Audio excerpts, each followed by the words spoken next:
الحمد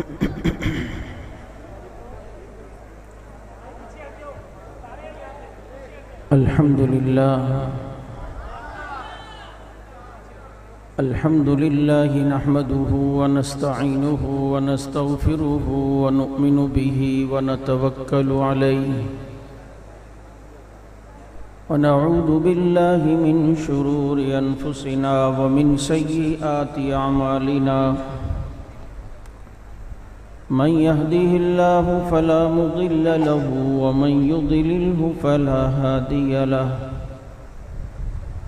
ونشهد أن لا إله إلا الله وحده لا شريك له ولا نظير له ولا وزير له ولا شفيع له ولا معين له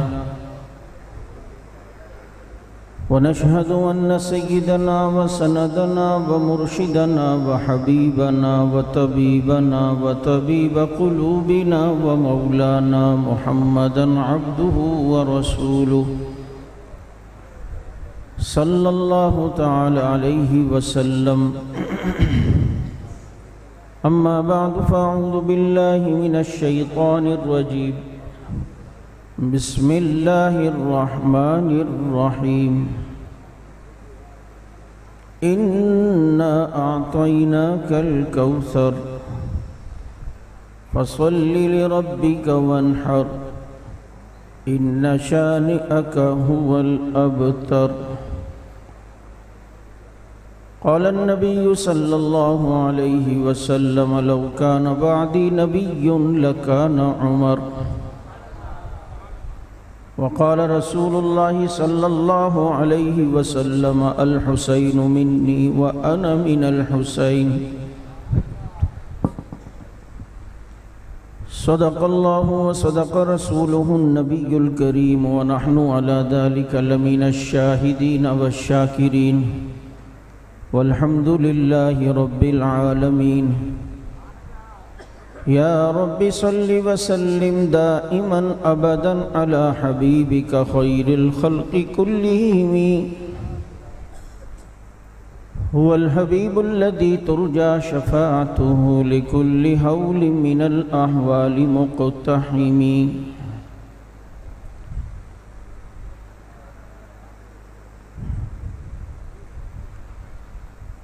اس کی لوری کے لیے لفظ کہاں سے لاؤں، سارے عالم کے مقدر کو جگایا جس نے، جس کے جھولے پہ ملائک نے ترانے چھیڑے اور قیصر و کسریٰ کی منڈیروں کو ہلایا جس نے، کتنا بلند مقام ہے پایا صدیق نے، بستر نبی کے ساتھ لگایا صدیق نے، اور دشمن دین تڑپتا ہے بڑے تیش میں ہے، وہاں روضہ اقدس میں عمر عیش میں ہے، اور جسے پتہ ہی نہیں اپنے باپ کا، وہ کیا بگاڑ لے گا عمر بن خطاب کا، اور گر شرم و حیا پر کوئی دیوان لکھے گا، ہے مجھ کو یقین وہ سیرت عثمان لکھے گا، پھول ماریں گے نہ کلی ماریں گے، امام ماریں گے نہ ولی ماریں گے، ہو جس دل میں بغض اصحاب رسول کا، عمر کے درے سے اسے علی ماریں گے، اور بڑی شوق سے کہتے ہیں ہمارے ہیں حسین، واللہ ہمیں جان سے پیارے ہیں حسین۔ درود پاک۔ اس کے آواز ذرا سادی سی کرو، تھوڑی سی ایکو شیکو نہیں، سمجھ آئے ان کو۔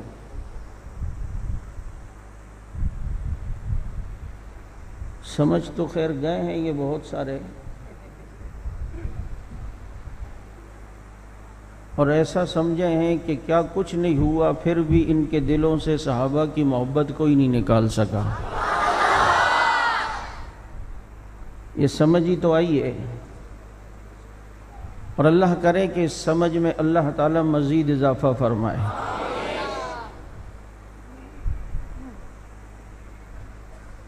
ظاہر بات ہے کہ اگر کلاس میں پیپر ہو رہا ہو اور پچھلی ڈیسک والا اگلے والے اسٹوڈنٹ کو دیکھ دیکھ کے لکھ رہا ہو تو بھائی یہ پیچھے والا کامیاب تو تب ہوگا نا کہ جب آگے والا بھی صحیح لکھ رہا ہو، اور اگر آگے والا ہی صحیح نہیں ہے تو پیچھے نقل کرنے والا بھی فیل، آگے والا بھی۔ اور اگر یہ بات یقینی طور پہ معلوم ہو کہ جو آگے بیٹھا ہوا لکھ رہا ہے وہ یقینی طور پر پاس ہے،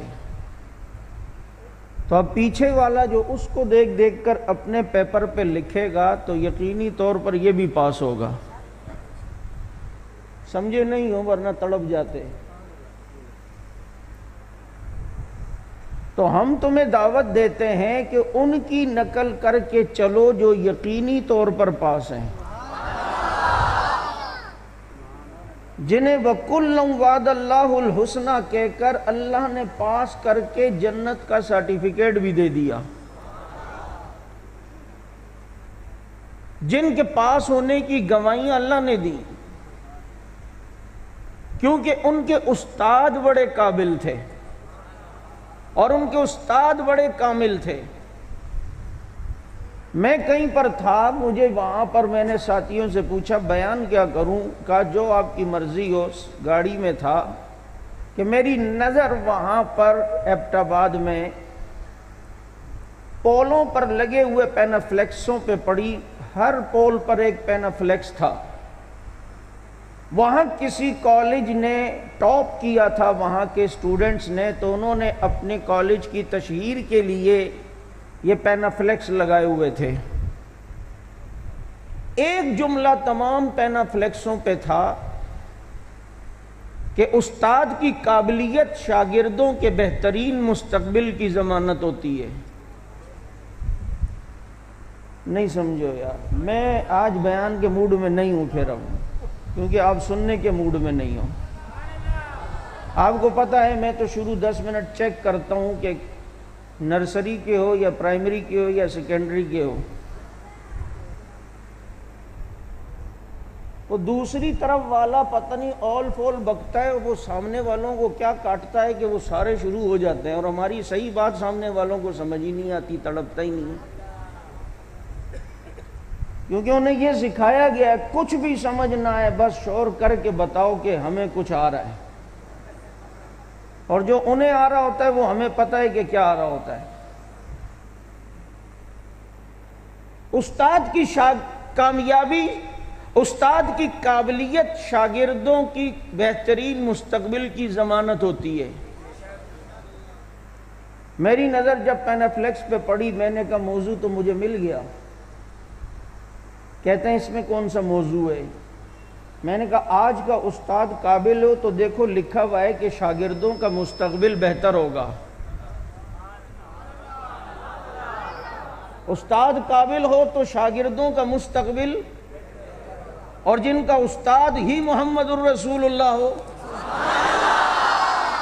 بھائی جن کا استاد ہی امام الانبیاء ہو، بتاؤ پھر ان کے شاگردوں کا مستقبل بہتر کیوں نہ ہو؟ پھر ان کے شاگردوں کے مستقبل کے بارے میں غلط عقیدہ کیوں؟ پھر ان کے شاگردوں کے مستقبل کے بارے میں بناب عالی لوگوں کے دلوں میں وسوسے کیوں کہ جی وہ تو نبی کے بعد بدل گئے تھے، ان کا مستقبل تو خراب ہو گیا تھا، وہ تو نعوذ باللہ مرتد ہو گئے تھے، وہ تو نبی کے بعد صرف 3 مسلمان رہے، باقی سارے اسلام چھوڑ گئے تھے، باقی سارے اپنے سابقہ مذہب میں چلے گئے تھے۔ آج کا استاد قابل ہو، شاگردوں کا مستقبل بہتر بنتا ہے۔ آج کا استاد قابل ہو، شاگردوں کے مستقبل کی ضمانت ہے۔ بتاؤ استاد وہ ہو جسے اللہ نے معلم الکتاب بنایا ہو، جسے اللہ نے معلم بنایا ہو، جسے اللہ نے نے استاد بنایا ہو تو مجھے بتاؤ پھر اس کے سامنے زانوے تلمستے کرنے والے پھر ان کے شاگردوں کے مستقبل کا کیا حال ہوگا؟ پھر وہ کتنا تابندہ ہوگا، پھر ان کا مستقبل کتنا درشندہ ہوگا کہ آج کا استاد تو صرف پڑھاتا ہے۔ ان صحابہ کا استاد صرف پڑھاتا نہیں تھا بلکہ نگاہ نبوت بھی ڈالتا تھا، صرف پڑھاتا نہیں تھا بلکہ توجہ نبوت بھی ان پر منتقل کرتا تھا۔ یہ جبھی تو چرواہے دنیا کے امام بنے، جبھی تو جاہل وقت کے عالم بنے، جبھی تو جناب یہ دنیا میں ایک علاقے کی حکمرانی نہ کر سکنے والے آدھی آدھی دنیا کے حکمران بنے، جبھی تو عمر کو بچپن میں کسی راہب نے کہا تھا کہ تو دیکھ یہاں کا حکمران بنے گا، لکھ دے مجھے یہاں سے نہیں نکالے گا۔ تو عمر نے کہا تھا مجھے بکریاں چرانا نہیں آتی، میں کہاں سے یہاں کا حکمران بنوں گا؟ اس نے کہا عمر آج تو بکریاں نہیں چرا سکتا، ایسے نبی کی نظر پڑے گی کہ کل تیرے خط سے دریا بھی چلیں گے۔ آج تو اونٹ نہیں چرا سکتا، کل تیرے خط سے اونٹ کیا دریا بھی چلیں گے۔ ہاں ہاں یہ کیا تھا، یہ کیا بن گئے، یہ کیسے تھے، یہ کیا ہو گئے، اور کس نے ذروں کو ملایا صحرا کر دیا، کس نے قطروں کو ملایا دریا کر دیا، کس کے حکمت نے یتیموں کو کیا در یتیم۔ زمانے بھر کے جناب ان لوگوں کو اتنی بلندی پر پہنچایا کہ کہنے والا کہ اٹھا کہ لکھاں تاجور حبیبہ تیرے غلام بن گئے، چرواہے در تے آ کے جگ دے امام بن گئے۔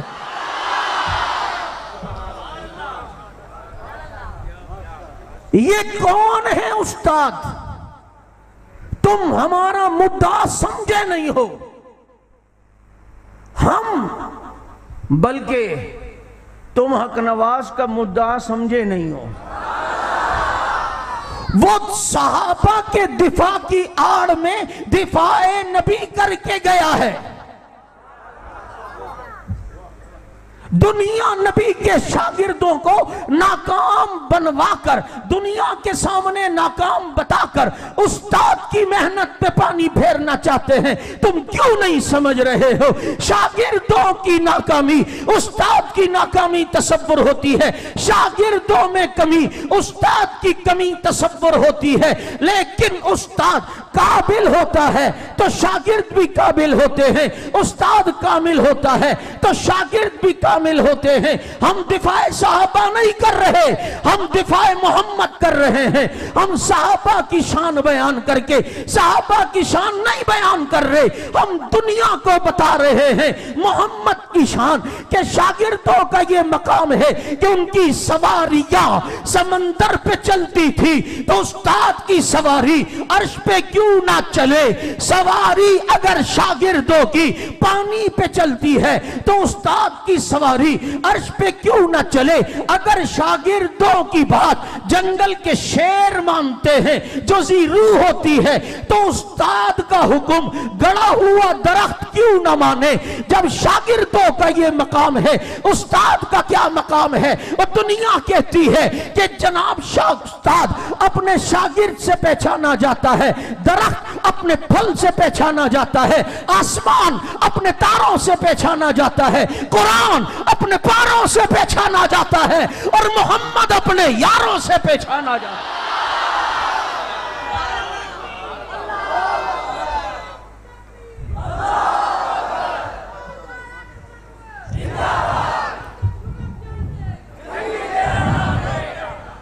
آسمانوں کی پہچان تاروں نے کرائی ہے، دنیا میں محمد کی پہچان ان کے یاروں نے کرائی ہے۔ نبی خود عجم میں نہیں آئے، عجم تک جو گئے تھے وہ کون؟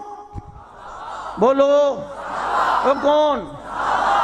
خود عجم میں نہیں آئے، لیکن نبی کا حسن عجم میں بھی مشہور ہوا، عرب میں بھی مشہور ہوا، نبی کی سیرت عجم میں بھی مشہور ہوئی، عرب میں بھی مشہور ہوئی، نبی کی سنت عرب تک بھی گئی، عجم تک بھی گئی، نبی کی ادائیں عرب تک بھی گئی، عجم تک بھی گئی، نبی کا دین عرب تک بھی گیا، عجم تک بھی گیا۔ بتاؤ نا، والشمس تجری لمستقر لها، سورج اپنے مدار میں ہوتا ہے، مدار سے باہر نہیں جاتا۔ اللہ نے قرآن میں میرے نبی کو سورج کہا کہ یہ بھی عرب میں رہے گا، اس کی کرنیں اس کے شاگرد بن کر ساری دنیا میں پھیلیں گے۔ جیسے سورج اپنی جگہ ہوتا ہے، اس کی کرنیں روشنی لے کے جاتی ہیں۔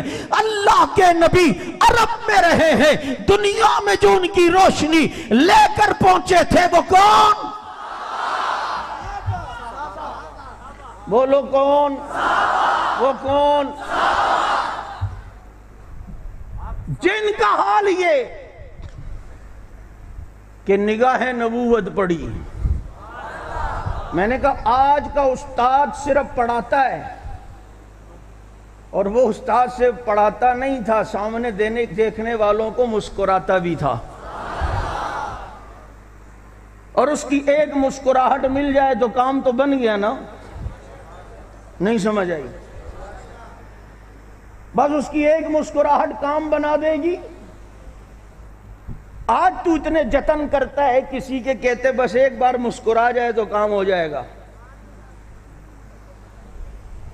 اور وہ جو مسکرائے جن پر، ہائے ہائے، مسکراتے تو وہ سب پر تھے لیکن دو پر خاص، دو پر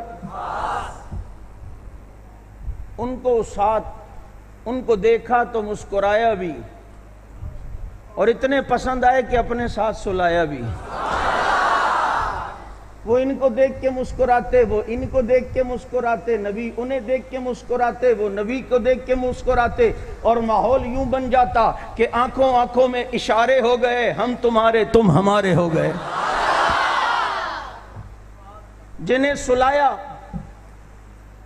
ہمارے حیدری شہید رحمت اللہ علیہ نے کسی کو اللہ کے بندے دیکھ، اگر یہ غلط ہوتے تو اللہ ان کو نبی کے ساتھ سلاتا۔ کہتے ہیں کہ وہ تو زبردستی سوئیں۔ بھائی وہ نبی پر ایمان لے کہا وہ زبردستی ایمان لائیں، او بھائی وہ نبی کے بعد خلیفہ بنے کہا زبردستی بنے۔ حضرت نے فرمایا وہ نبی کے ساتھ سوئیں کہا وہ زبردستی سوئیں، تو کہا وہ مسلمان بھی زبردستی ہوئے، مسلح پہ بھی زبردستی گئے، خلیفہ بھی زبردستی بنے، ادھر بھی زبردستی چلے گئے، تو پتر وہ جنت میں بھی زبردستی چلے جائیں گے، تو وہاں بھی منہ دیکھتا رہے گا۔ آج وہ سو رہے ہیں، جنت کے ٹکڑے میں سو رہے ہیں یا نہیں سو رہے؟ میں اس دن کسی بھگوڑے کا کلپ دیکھ رہا تھا جو اسلام آباد سے پہلے ہی ٹکٹ کٹا کے گیا، ساری زندگی اعتراض احد کے صحابہ پر کرتا تھا، بھاگ گئے۔ میں کہا کھوتی دیا، بھاگنا اس کو کہتے ہیں جیسے تو بھاگا ہے، اب آنے کا نام بھی نہیں لیتا، اس کو بھاگنا کہتے ہیں، ان کو نہیں۔ وہ تو بھاگے نہیں تھے، وہ تو پیچھے ہوئے تھے، پیچھے ہو کے پھر آگے آئے ہیں، اس کو بھاگنا نہیں کہتے، اس کو کہتے ہیں پلٹ کے جھپٹنا، جھپٹ کے پلٹنا، لہو گرم رکھنے کا ہے ایک بہانہ۔ وہ بھگانے والے تھے۔ تو اس کا کلپ ایک مثال ایسی پتہ نہیں فرضی بنا کے کہتے ہیں منہ کے بڈڑی ملی، تھوڑی تھوڑی پنجابی کی ٹانگیں توڑوں نا۔ میں نے کہا زیا بڑا چنگا بندہ سی، اور نے کہا فٹے وہ۔ میں نے کہا کیوں بھائی؟ اس کی قبر مسجد میں، تو کہنے لگی کہ حکومت کے زور پر تو کوئی بھی مسجد میں قبر بنا سکتا ہے۔ سامنے والے نعرے اور بڑے جوش میں، اور آپ کو تو پتہ ہے وہ کہاں اشارہ لے کر گیا، وہ کہاں ذہن لے کر گیا۔ کہ بڑھڑی نے کہا کہ جی حکومت کے زور پر تو آدمی کہیں بھی مسجد میں بھی قبر بنا سکتا ہے. اشارہ حضرات شیخین کی طرف تھا. ایک کلپ دیکھا میں نے جمعے میں بیان کی اللہ کی توفیق سے. میں نے کہا بابو حکومت کے زور پر مسجد میں تو قبر بنا سکتا ہے لیکن حکومت کے زور پر جنت میں قبر نہیں بنا سکتا. نہیں تڑپے, نہیں سمجھ آئی. حکومت کے زور پر مسجد میں تو قبر بنا سکتا ہے, حکومت کے زور پر جنت میں قبر نہیں بنا سکتا. وہ صرف مسجد میں نہیں سو رہے, جنت میں سو رہے ہیں. اور تو جل رہا ہے. بڑے کہتے ہیں جلو مت ورنہ کالے ہو جاؤ گے. کہتے ہیں نا, اچھی بات کہتے ہیں بڑے, جلو مت ورنہ کالے ہو جاؤ گے. یہ توا جل جل جل جل جل جل کے کیا ہو جاتا ہے؟ ہاں, تو اس لیے یاد رکھو ہم کہتے ہیں نہ جلو ورنہ کالے ہو جاؤ گے. اور اگر کوئی جلتے ہو تو کوئی جلدا ہے تے جلے میں جلاواں گا, میں تے رتبے صحابہ دے سناواں گا, کوئی مسئلہ نہیں. عرض یہ کر رہا تھا یہ جنت میں سو رہے ہیں. اور رات میں نے پتہ نہیں رات کا کہاں کہا, یہ نبی کے جو صحابہ ہیں نا, ان کے ذریعے سے اللہ نے بن دیکھے چیزیں دکھائی ہیں دنیا کو. کیا نہیں سمجھ آئی؟ بھائی جنت کا پانی کیسا ہوگا یار, پتہ نہیں کیسا ہوگا, کسی نے دیکھا نہیں. کہا ہاں اگر دیکھنا ہو تو حنظلہ کے بالوں سے ٹپکنے والے پانی کو دیکھ لینا,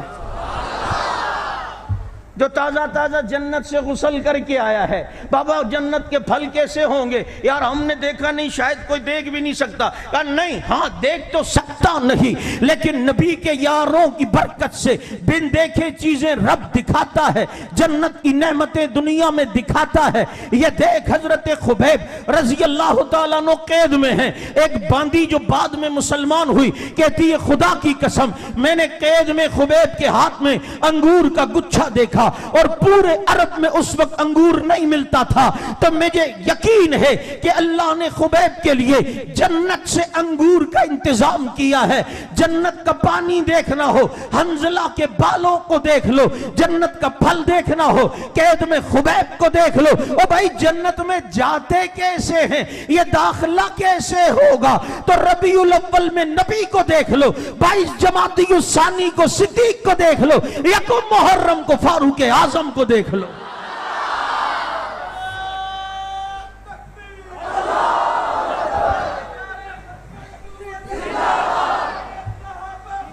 توجہ, میں نے رات یہ بات کہی کہ ایسے تمہارے پاس دلائل ہوں, کوئی جہلم کا پلمبر اگر کوئی صحابہ پر بات کرے تو تو اسے کہہ سکے پلٹ کے دیکھو ظالم تمنا ہم بھی رکھتے ہیں, اگر تو سنگے مرمر ہے تو پتھر ہم بھی رکھتے ہیں. دل جلوں کو پڑا فلک سے کام نہیں, جلا کے راکھ نہ کر دیں صحابہ کے غلام نہیں. جانتے ہو نا ایک پلمبر کو, بولو, اگر نل شل خراب ہوں تو اس کو بتا دینا, یہ باتھ روم میں جو نل ہیں خراب ہو تو اس کے پاس چلے جانا, یہ کام اس کا ہے.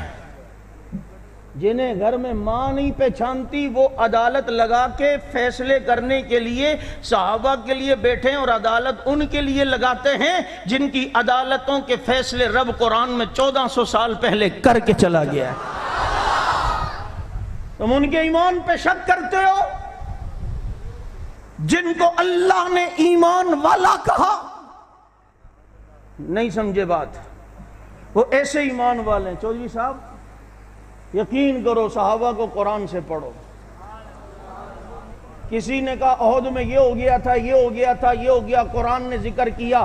یہ ہمارے کراچی کے اندر بھی ایک پروگرام کیا گیا, تمہارے یہاں پنجاب سے ایک کھجڑا آیا تھا, کیونکہ وہ بیچ والا جو ہوتا ہے وہی ہوتا ہے نا, نہ ان کا ہے نہ ان کا ہے, تو بیچ والے کو یہی کہوں گا. وہ جناب آ کر وہاں وہ جی قرآن میں یوں ہے, وہ احد میں یوں ہو گیا, یوں ہو گیا. تو کیا مطلب کیا ہے, کہ بتانا کیا چاہتا ہے, یعنی کہنا چاہتے ہیں ان میں ایمان نہیں تھا.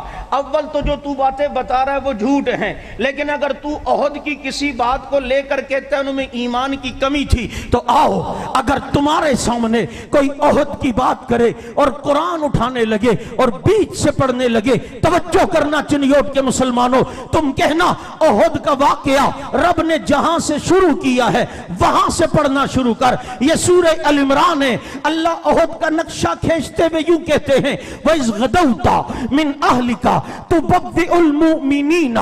میرے جملوں پہ غور کرنا، یہ قرآن کے الفاظ پہ غور کرنا۔ احد کو رب نے یہاں سے شروع کیا، وَإِذْ غَدَوْتَ مِنْ أَهْلِكَ تُبَوِّئُ الْمُؤْمِنِينَ۔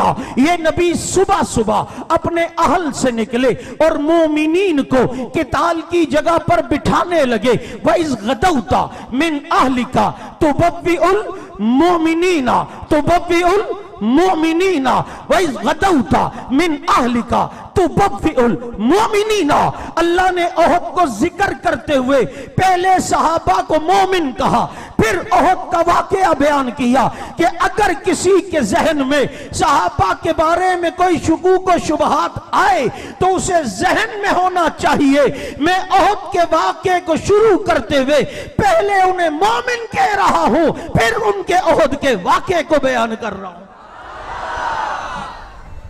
مومن پہلے کہا تاکہ بعد میں کسی کے ذہن میں کوئی مرزا انجینئر نہ آئے، کوئی وسوسہ نہ آئے، کوئی وسوسہ نہ آئے۔ ایک کہنے لگا وہ جی ایک صحابی کی آواز اونچی ہو گئی تھی، اس پر قرآن کی آیت ہے یا ایھا الذین آمنوا لا ترفعوا اصواتکم فوق صوت النبی۔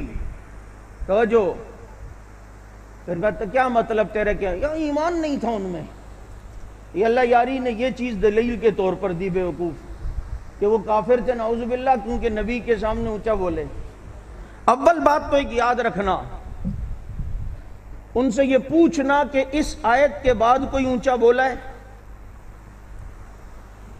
نہیں سمجھے بھائی؟ جب ایک چیز کی ممانعت نہیں ہے، شراب پہلے حلال تھی، کئیوں نے پی، کوئی عیب نہیں تھا، حرمت کے بعد کسی نے پیے تو بتاؤ، نہیں سمجھ آئی؟ بھائی نماز میں پہلے بات کرنا حلال تھی، جب یہ منع ہو گئی تو اس کے بعد کسی نے کی ہے تو بتاؤ پہلے والی بات کو کیوں لیتے ہو؟ یہ جو آئی اس کے بعد اگر کبھی کوئی اونچا بولا ہو تو بتاؤ، اگر پھر بھی تیرے پیٹ میں مروڑ ہے تو اس سے پوچھ، قرآن کریم پڑھ، تو ثابت کرنا چاہتا ہے انہیں ایمان نہیں اور آیت پیش کرتا ہے دلیل پہ، آیت پڑھ تو کہتا ہے یہ سورہ حجرات کی آیت ہے، اللہ نے دیکھو کہا یا ایھا الذین آمنوا لا ترفعوا، اس کو کہ دوبارہ پڑھ، وہ کہے گا یا ایھا الذین آمنوا، آپ کو دوبارہ پڑھ، وہ کہے گا یا ایھا الذین آمنوا، اسے کہ دوبارہ پڑھ، وہ کہے گا کیا دوبارہ کر رہا ہے؟ تو کہنا لا ترفعوا رب نے بعد میں کہا، یا ایھا الذین آمنوا کہہ کر انہیں ایمان والا پہلے کہا ہے، انہیں ایمان والا بولو۔ کہتے جی وہ جمعے میں تجارتی قافلہ آیا تو کچھ لوگ اٹھ کے چلے گئے، وَتَرَكُوكَ قَائِمًا، آپ کو کھڑا چھوڑ کے چلے گئے کچھ۔ یہ تربیت کے زمانے میں اگر شاگردوں سے کچھ غلطی ہوتی ہے تو اس کی اصلاح ہوتی ہے، تنقید نہیں ہوتی۔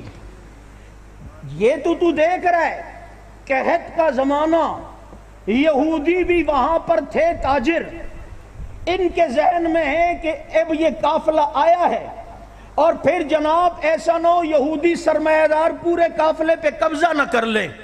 اس مسلمانوں کی مصلحت کے جذبے کو سامنے رکھتے ہوئے کچھ تاجر اٹھ کے چلے گئے، یہ تجھے پتا ہے اور اس کو تو تنقید کرتا ہے، یہ تربیت کا زمانہ ہے۔ اور جب تربیت ہو گئی تو قرآن اب صحابہ کے بارے میں کہتا ہے، وہ کیوں نہیں بیان کرتا کہ رجال لا تلہیہم تجارت ولا بیع عن ذکر اللہ، اللہ کہتے ہیں یہ وہ مرد ہیں، یہ وہ مرد ہیں جن کو ذکر ذکر اللہ سے، اللہ کی یاد سے یہ تجارت غافل نہیں کرتی ہے.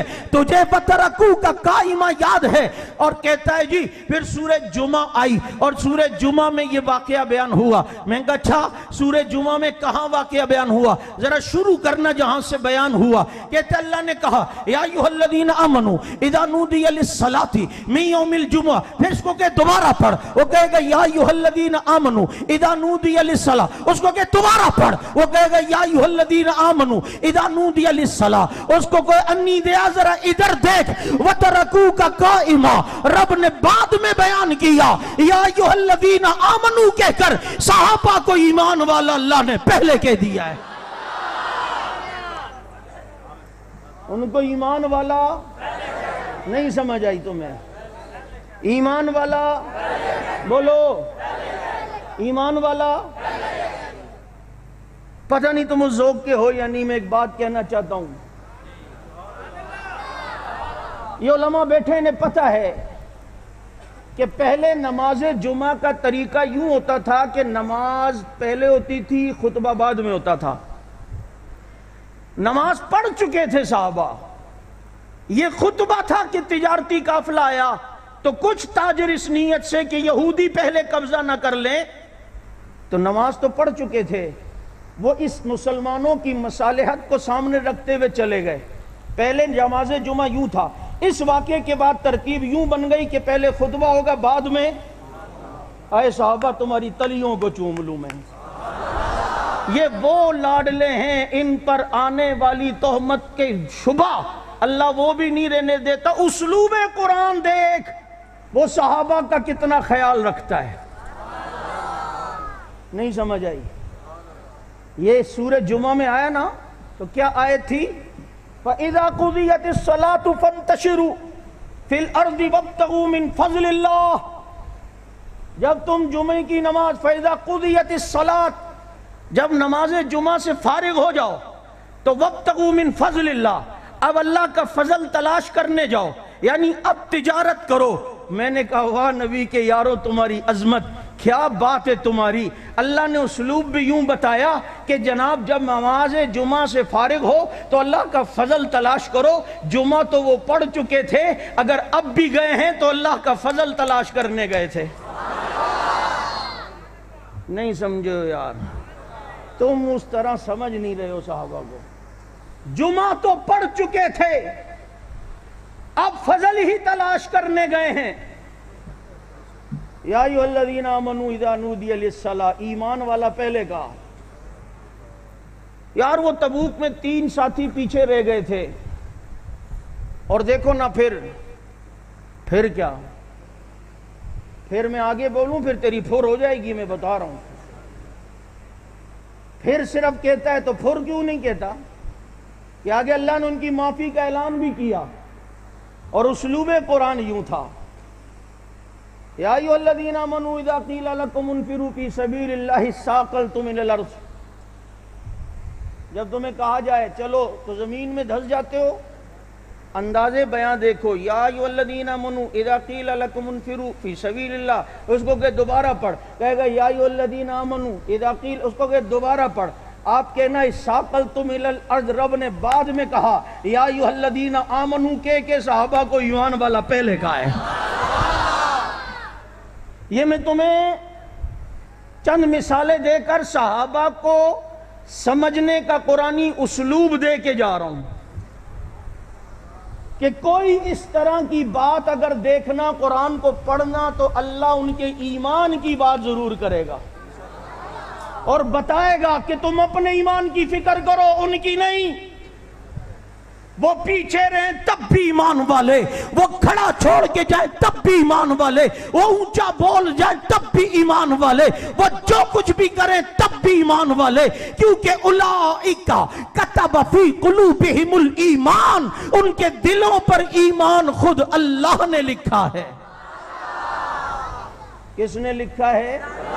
بولو. اللہ نے لکھا ہے ان کے دلوں پر. اور جن کے دلوں پر ایمان نہیں تھا وہ بے ایمان تھے یا نہیں تھے؟ بولو. انہوں نے کچھ نہیں دیکھا، ظلم کیا. بڑا ظلم تو بہت سے کیے، 10 محرم کو کم ظلم کیا؟ ان یتیموں کا حضرت حسین شہید ہو گئے تو ظاہر بات ہے ان کے بچے یتیم، یتیموں کا مال کھایا، یتیموں کا مال چھینا، یتیموں کا مال غصب کیا۔ اور اللہ قرآن کریم میں کہتا ہے، توجہ آج میں ذرا کسی اور موڈ میں ہوں، اللہ قرآن میں کہتا ہے ان الذین یاکلون اموال الیتامی ظلما،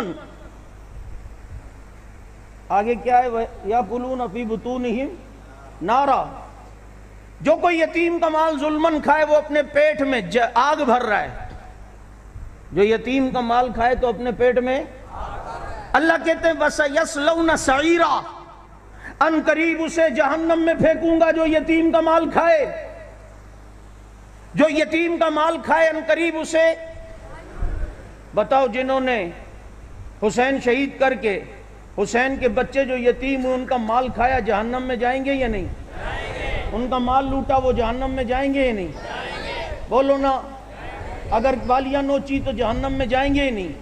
اللہ کہتے جو یتیم کا مال کھائے وَسَيَصْلَوْنَ سَعِيرًا، اسے انقریب جہنم میں ڈالا جائے گا، اسے انقریب جہنم میں ڈالا جائے گا جو یتیم کا مال کھائے۔ جس کا والد چلا جائے پیچھے بچوں کا جو مال کھا لے وہ یتیم کا مال کھاتا ہے، وَسَيَصْلَوْنَ سَعِيرًا، اسے جہنم میں ڈالا جائے گا۔ اب آئیے ذرا دوسری طرف، ہم ایک آیت اور بھی پڑھتے ہیں، جمادی الثانی کے مہینے میں عموماً علماء سے سنا ہے، آپ سنتے حضرت صدیق اکبر رضی اللہ تعالیٰ عنہ کے لیے یہ قرآن کریم کی آیت ہے وَسَيُجَنَّبُهَا الْأَتْقَى، اس بڑے متقی کو اللہ جہنم سے بچا لے گا، اللہ اسے جہنم سے بچا لے گا۔ وَسَيُجَنَّبُهَا الْأَتْقَى، اس بڑے متقی کو انقریب اللہ جہنم سے بچائے گا، جہنم سے بچائے گا۔ اس کا دوسرا معنی کیا بنے گا کہ کیا ملے گا؟ پھر اسے جنت ملے گی، جہنم سے بچائے گا جنت ملے گی۔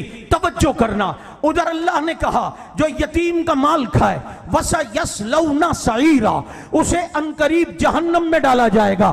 اور ادھر اللہ صدیق کے بارے میں کہتا ہے کہ کیونکہ یہ بہت بڑا متقی ہے وَسَيُجَنَّبُهَا الْأَتْقَى، اللہ اسے جہنم سے بچائے گا۔ اب قرآن کریم کی 2 آیتیں ہیں، اس کو جس نے یتیم کا مال کھایا انقریب جہنم میں ڈالا جائے گا، اور ادھر صدیق کے لیے کہا وَسَيُجَنَّبُهَا الْأَتْقَى، اس بڑے متقی کو اللہ جنت میں لے جائے گا، جہنم سے بچائے گا۔ یتیم کا مال کھانے والا انقریب جہنم میں جائے گا، اور صدیق کو کہا اللہ اسے جہنم سے بچائے گا۔ تو جہنم سے بچائے گا تو پتہ چلتا ہے اس نے کسی یتیم کا مال نہیں کھایا، جبھی تو جہنم سے رب نے بچایا ہے۔ اگر اس نے یتیم کا مال کھایا ہوتا تو پھر قرآن کریم کی وہ آیت پھر وہ کیسے سچی ہوگی کہ جس میں اللہ کہتا ہے یتیم کا مال کھانے والا انقریب جہنم میں جائے گا، اور ادھر اللہ صدیق کو کہتا ہے اللہ اسے جہنم سے بچائے گا۔ تو پتہ چلتا ہے اللہ اسے جہنم سے بچائے گا کیونکہ اس نے یتیم کا مال نہیں کھایا۔ تو پھر پتہ چلتا ہے تیری فدق کی بنائی ہوئی کہانی وہ تیرے گھر کی کہانی ہے۔ اگر اس نے کسی یتیم کا مال کھایا ہوتا، فدق کھایا ہوتا، فدق میں سے غصب کیا ہوتا، تو یہ آیت صدیق کے لیے نہ ہوتی کہ اسے جہنم سے بچایا جائے گا۔ جو یہ جنت میں جا رہا ہے جہنم سے بچایا جا رہا ہے، پتہ چلتا ہے نہ زہرا کا حق کھایا ہے نہ یتیم کا باغ کھایا ہے۔ یتیم کا مال نہیں کھایا، اگر کھایا ہوتا تو جہنم سے نہ بچتا۔ نہیں سمجھ آئی آپ کو؟ بابا یتیم کا مال کھانے والے کو رب نے کیا کہا؟ وَسَيَصْلَوْنَ سَعِيرًا، اور صدیق کو کہا وَسَيُجَنَّبُهَا الْأَتْقَى، اس بڑے متقی کو اللہ جہنم سے بولو بچائے گا۔ پتہ چلتا ہے اس نے کسی یتیم کا مال نہیں کھایا۔ مجھے بھی 2 ہفتے پہلے میں ہری پور میں تھا، کوئی آیا اور آ کے کہنے لگا حضرت صدیق اکبر نے فاطمہ کو فدق کیوں نہیں دیا؟ میں کہا وہ تو حضرت علی نے بھی نہیں دیا۔ نہیں سمجھ آئی؟ کہتے کیا مطلب؟ میں نے کہا اگر انہوں نے نہیں دیا تو 4.5 سال حضرت علی بھی خلیفہ رہے تو وہ دے دیتے۔ تو کہنے لگا حضرت فاطمہ تو اس وقت تھی نہیں۔ میں کہا فاطمہ نہیں تھی، ماں کی وراثت میں بیٹے تو شامل ہوتے ہیں، حسن و حسین کو دیتے۔ اگر جو تم نے اتنا ایمان کفر کا ایک مسئلہ بنا کر لوگوں کے سامنے پیش کرتے ہو، یہ اتنا ایمان و کفر اسلام کا مسئلہ ہوتا تو حضرت علی خلافت کا منصب سنبھال کر فوراً پہلے یہ کام کرتے یا نہیں؟ نہیں سمجھ آئی؟ ایک کہنے لگا کہ بھائی وہ تو اہل بیت کی شان ہی نہیں ہے، کسی چیز پہ قبضہ ہو جائے پھر وہ نہیں پوچھتے اس کو۔ میں کہا اچھا، کہتے ہو کہ خلافت پہ ابو بکر نے قبضہ کر لیا، پھر عمر نے کر لیا، پھر حضرت عثمان نے کر لیا، ادھر موقع ملا تو علی نے فوراً لے لی۔ نہیں سمجھ آئی؟ شکل ایسی بن گئی جیسے مکروہ تحریمی کی تعریف سمجھ آ جائے۔ یہ تمہاری بنائی ہوئی باتیں، بنائی ہوئی گھڑی ہوئی باتیں، دیکھو نا، بعد والی باتیں پچھلی باتوں کو کینسل کرتی ہیں، تائید کرتی ہیں یا مخالفت کرتی ہیں۔ آپ کو اگر کوئی کہے اس گلی میں 2 آدمیوں کے بارے میں آپ کے یار ان میں ایسی لڑائی ہوئی ہے، یقین کرو ایک دوسرے کا سر پھاڑ دیا ہے اور ایک دوسرے کے سر سے خون نکل رہا تھا، ایسے گتھم گتھا ہوئے گریبان پھاڑ دیا ہے، آپ کو وہ اس گلی میں بتا رہا ہو، آپ جلدی سے وہاں جائیں اس کو دیکھنے کے لیے، اتنے میں وہ دونوں آدمی اپنے گلے میں ہاتھ ڈال کر ایک دوسرے کے آ رہے ہیں اور گپے لگاتے ہوئے آ رہے ہوں، تو یہ جو آپ نے بعد میں جو منظر دیکھا تو یہ کیا دلیل ہے کہ پہلی والی بات جھوٹ ہے؟ نہیں سمجھ آئی رہی یار تمہیں؟ پہلی والی بات جھوٹ ہے، پہلی والی بات غلط ہے، بنائی ہوئی ہے۔ اگر کوئی یہ کہے کہ جی دروازے پہ عمر نے لاتیں ماری تھی، گھر جلا دیا تھا، یہ کر دیا تھا، وہ کر دیا تھا، یہ پہلی بات تو کہتا ہے۔ دوسری بات ہم دیکھتے ہیں کہ علی بیٹی کا رشتہ عمر کو دے رہا ہے تو اس رشتے نے بتا دیا پہلی والی بات ہی جھوٹی ہے، پہلی والی بات ہی جھوٹی ہے، کیونکہ آج یہ چنیوٹ کا رہنے والا، اچھا پھر یہ واقعات بیان کر کے یہ توہین علی کی کر رہے ہیں کہ فاطمہ کو یہ کچھ ہوا، لات لگ رہی تھی، دروازہ توڑ دیا تھا، یوں ہو گیا۔ بھائی علی کہاں تھا؟ بتا پھر، مشکل کشا کہاں تھا تیرا؟ ان کا کیا کردار رہا اس موقع پر؟ ان کو تو ہم نے دیکھا کہ اپنی بیٹی ام کلثوم کا نکاح عمر سے کرا رہے ہیں، پتہ چلتا ہے پہلے والی بات ہی غلط ہے۔ میں نے کئی جگہ چیلنج دیا، میں نے کہا تو کہتا ہے دروازے پہ لاتیں ماری اور دروازہ گر گیا اور جناب حمل ساکت ہو گیا، میں نے کہا دروازے پہ لاتوں والی بات تو بات کی بات ہے، میرا آج اس چنیوٹ کے اجتماع بھی یہ آپ کو چیلنج ہے کہ تم دروازے والے واقعہ کرتے ہو بیان، یہ بات تو واقعہ بات کی بات ہے، تم پہلے علی کے گھر کا دروازہ ثابت کر دو۔ علی کے گھر پہ دروازہ بھی تھا، میں تمہاری بہار الانوار سے ثابت کروں گا کہ حضرت علی اپنے گھر کی قسمہ پرسی کو بیان کرتے ہوئے کہتے ہیں کہ میری غربت کا یہ عالم تھا کہ چھت میرے کھجور کے چھپڑ کی تھی اور دروازہ میرے ٹاٹ کے کپڑے کا تھا، تو دروازہ ثابت کر دے، واقعہ بعد کی بات ہے۔ نہیں سمجھ آئی؟ تم ایک طرف کی دیکھتے ہو، مجھے کسی نے کہا جی یہ واقعہ ہے اور حضرت عمر کے غلام سلیم کہتے ہیں کہ عمر نے یوں لات ماری اور یوں ہو گیا اور یوں ہو گیا۔ میں نے کہا اچھا، عمر کے غلام سلیم نے کہا، کہتے ہیں ہاں۔ میں نے کہا اگر تو کہتا ہے یہ واقعہ کب کا ہے؟ کہا ادھر نبی کا انتقال ہوا اور ادھر یہ سب کچھ کیا انہوں نے۔ کہا اچھا، یہ سلیم تجھے پتہ ہے حضرت عمر کا غلام ہے؟ کہتا ہے ہاں۔ میں نے کہا یہ غلام کہاں سے آیا؟ کہتے ہیں یہ جب ایرانیوں سے مقابلہ ہوا تھا نا حضرت عمر کے دور میں، تو وہاں جو غلام کافی سارے غلام غنیمت میں آئے تھے، تو اس میں یہ سلیم بھی آیا تھا، حضرت عمر نے اسے اپنا غلام بنا دیا۔ تو میں نے کہا کھوتی دیا، ایک بندہ 4 سال بعد کسرا کے ادھر وہاں جنگ کے اندر پکڑ کے لایا گیا ہے، اور وہ واقعہ بیان اگر اس کی طرف منسوب کر رہے ہو اس وقت کا کہ جب وہ ایران میں تھا اور اسلام کو جانتا تک بھی نہیں تھا، موقع پر کوئی گواہ نہ ہو، پاکستان کی عدالت میں وہ گواہی قابل قبول نہیں، تو بتاؤ اسلام کی عدالت میں وہ گواہی کہاں سے قبول ہوگی؟ ہاں یار یہ تو ہم نے سوچا ہی نہیں۔ میں کہا تو سوچے نا، اوپر سے سوچ تو تیری سوچ آئے۔ یہ میں تمہیں بتا رہا ہوں، صحابہ پر ہونے والے اعتراض کی کوئی حقیقت نہیں، یہ غبارے کی ہوا ہے، ہمارے سامنے لاؤ، ایک پن مار کے ساری ہوا کو نہ نکالے حق نواز کا روحانی بیٹا نہ کہنا۔ تم کیا سمجھتے ہو وہ لاوارث ہے؟ دنیا کو بے وقوف بنا رہے ہوتے ہیں۔ عہد میں صحابہ ٹیلے سے نیچے آ گئے مال غنیمت کی لالچ میں۔ میں کہا جہاد کیا کبھی؟ شکل دیکھی اپنی؟ جہاد کے مسائل پتہ ہیں تجھے؟ تو اور جہاد گرتے ہیں شہ سوار ہی میدان جنگ میں، وہ طفل کیا گرے جو گھٹنوں کے بل چلے۔ جو بدر احد والوں کو نہیں مانتا اسے جہاد کا جیم بھی نہیں پتا، اسے فساد تو آتا ہے جہاد نہیں آتا۔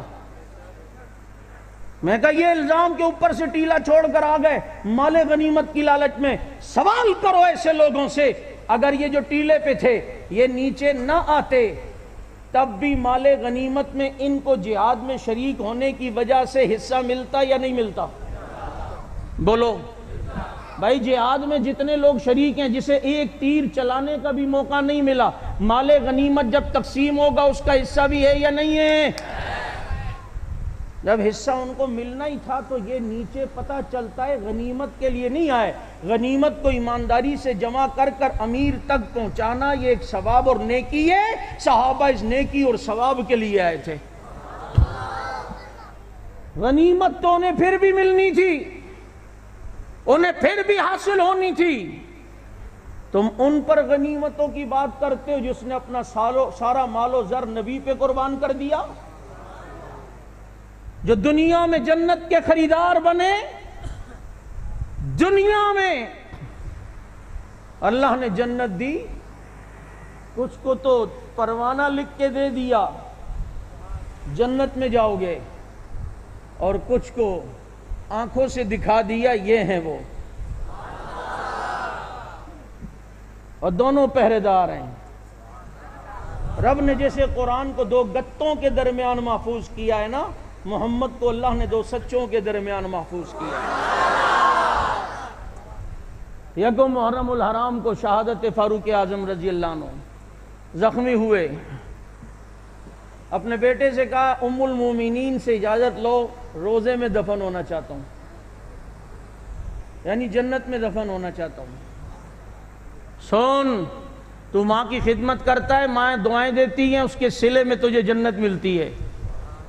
میں تجھے ایسی جنت، ایسی ماں دکھاتا ہوں جس کی خدمت اور ادب اور احترام کے صلے میں ماں نے اسے دنیا ہی میں جنت دے دی ہے۔ دروازے پہ گئے، ابا جان کی تمنا ہے کہ یہاں دفن ہوں۔ حضرت عائشہ فرماتی ہیں بیٹا جگہ تو میں نے اپنے لیے نیت کی تھی، لیکن تیرے باپ کا ایک احسان مجھ پر ہے، اس احسان کے بدلے میں یہ جنت الاٹ کرتی ہوں۔ تیرے باپ کا ایک احسان مجھ پر ہے کہ جب مدینے کے کالوں نے مجھ پر تہمت لگائی تھی اور نبی نے میٹنگ بلائی تھی، اس وقت اس بھرے مجمع میں تیرے باپ نے کہا تھا اللہ کے نبی آپ کا نکاح عائشہ سے کرایا کس نے ہے؟ تو نبی نے آسمان کی طرف انگلی اٹھائی تو عمر کی تلوار میان سے نکلی کہ جو رب آپ کے جسم پر مکھی نہیں بیٹھنے دیتا وہ آپ کے بستر پر غلط عورت کو کیسے آنے دے گا؟ سبحانکا ھذا بہتان عظیم، یہ بہت بڑا بہتان ہے، اتنے بڑے مجمع میں تیرے والد عمر نے میری صفائی وکیل صفائی بن کر میرے حق میں گواہی دی تھی، جاؤ بتا دینا اپنے والد کو تو نے ماں پر ایک احسان کیا تھا، آج ماں کو موقع ملا ہے اس کا بدلہ جھکانے کے لیے کہ دنیا دیکھے گی ماں پر احسان کے بدلے میں جنت ملے گی، لیکن عمر کو جنت مل رہی ہے، جنت مل رہی ہے، اور وہ جنت ملی اور قیامت تک وہ وہاں رہیں گے، قیامت تک۔ اور عجیب بات دیکھو، لوگ حضرت حسین اور حضرت آپ صلی اللہ علیہ وسلم کے درمیان بڑی مشابہتیں کتابوں میں، میرے نبی کے جسم سے خوشبو آتی تھی، حسین کے جسم سے بھی خوشبو آتی تھی، میرے نبی مسکراتے تھے تو خزاں میں بہار آتی تھی، حسین مسکراتا تھا تو خزاں میں بہار آتی تھی، نبی کی زلفیں بھی کالی تھی، حسین کی زلفیں بھی کالی تھی، نبی بھی بات کرتے تھے تو اخلاق کا مجسم نظر آتے تھے، حسین بھی گفتگو کرتے تھے تو اخلاق کا مجسم نظر آتے تھے، نبی بھی آپ دیکھیں تو کتنی عبادت کیا کرتے تھے، حسین بھی آپ دیکھیں تو کتنی عبادت کیا کرتے ہیں، نبی کا جہاں سجدہ ہو رہا ہے اوپر حسین کا سجدہ بھی وہی نبی کی پشت پر ہو رہا ہے، اتنا اتحاد ہے نبی اور حسین میں، جبھی تو فرمایا الحسین منی وانا من الحسین، ایسی کئی باتیں ہیں جو نبی اور حسین میں ہیں۔ آؤ ایک بڑی عجیب بات ہے کہ نبی کے روزے میں چلتے ہیں، نبی کی قبر کو ہم دیکھتے ہیں تو نبی کی قبر کے پاس ایک قبر نظر آتی ہے ابو بکر نام والے کی، ایک قبر نظر آتی ہے عمر نام والے کی۔ اب آؤ کربلا میں حسین کی قبر پہ چلتے ہیں، وہاں کا منظر دیکھتے ہیں تو حسین کی قبر کے پاس بھی ایک قبر نظر آتی ہے اور اس قبر والے کا نام ابو بکر ہے، اور دوسری قبر نظر آتی ہے اس قبر والے کا نام عمر ہے۔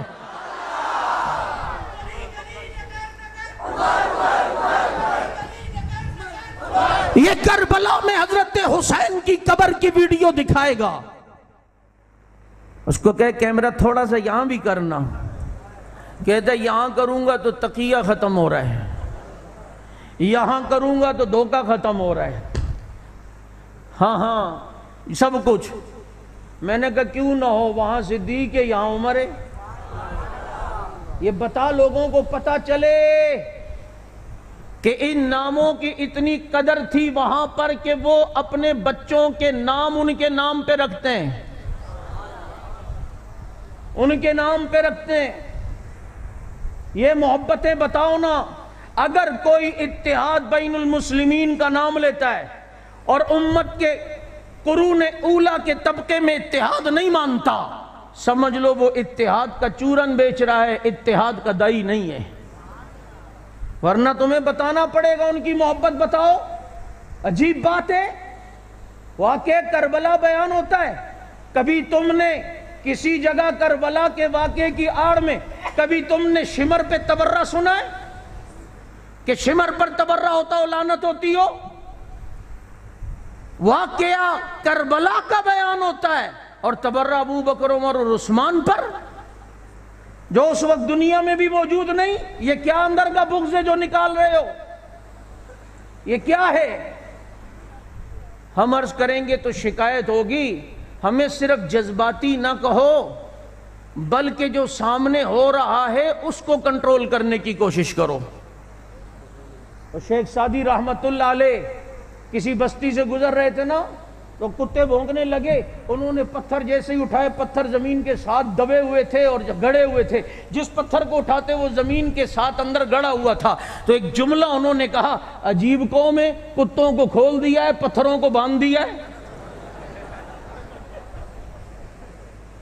کتوں کو کھول دیا، پتھروں کو بس آگے حاشیہ تم خود چڑھا لو۔ تو یہاں گنگا الٹی بہہ رہی ہے، مجنو نظر آتی ہے، لیلا نظر آتا ہے، بابا جو بھونک رہا ہے اسے روکنا چاہیے یا نہیں؟ یا پتھر باندھ دینے چاہیے؟ آج یاد رکھو، سیدھی سادی اکنواس کی یہ دعوت تھی کہ کوئی جو کچھ کرتا ہے وہ اپنی مرضی کرے، لیکن صحابہ کرام پر تبرہ برداشت نہیں ہے۔ یہ تم نے دیکھ لیا، تم نے نچوڑ کے ہمیں دیکھ لیا، کیا کچھ کر کے نہیں دیکھ لیا، ہم نے سب کچھ سے لیا، لیکن صحابہ کرام کی گستاخی کبھی برداشت نہیں کر سکتے، کیونکہ صحابہ آل بیت یہ ہمارے ایمان کا حصہ ہیں، یہ ہمارے ایمان کا بولو، اور یہ قرآنی شخصیات ہیں، تاریخی شخصیات نہیں ہیں۔ آئیے میں آپ کو ایک دفعہ پھر دعوت فکر دیتا ہوں کہ جنہوں نے ہم تک دین پہنچایا ان کی عزت و عظمت کے لیے میدان میں آؤ۔ اب مجھے ذرا گونج کر بتاؤ، اس پوری دنیا میں نبی سے دین لے کر پہنچنے والے کون؟ نبی سے سنتیں سیکھ کر جانے والے کون؟ سب کو قرآن پہنچانے والے کون؟ نبی کا حسن دیکھنے والے کون؟ نبی کا جمال دیکھنے والے کون؟ نبی کا کردار دیکھنے والے کون؟ نبی پر اترنے والے قرآن کو دیکھنے والے کون؟ میرے نبی کے جمال و حسن کو دیکھنے والے کون؟ میرے نبی پر قربان ہونے والے کون؟ اپنا مال و زر لٹانے والے کون؟ میرے نبی پر سب کچھ نچھاور کرنے والے کون؟ ہاں ہاں، وہ مستان محمد کے، میں مستانہ صحابہ کا، آؤ پھر ان کی عزت و ناموس کے لیے میدان عمل میں حق نواز بن کر یہ کہتے ہوئے میدان میں کود پڑو کہ فنا فی اللہ کی تہ میں بقا کا راز مضمر ہے، جسے مرنا نہیں آتا اسے جینا نہیں آتا۔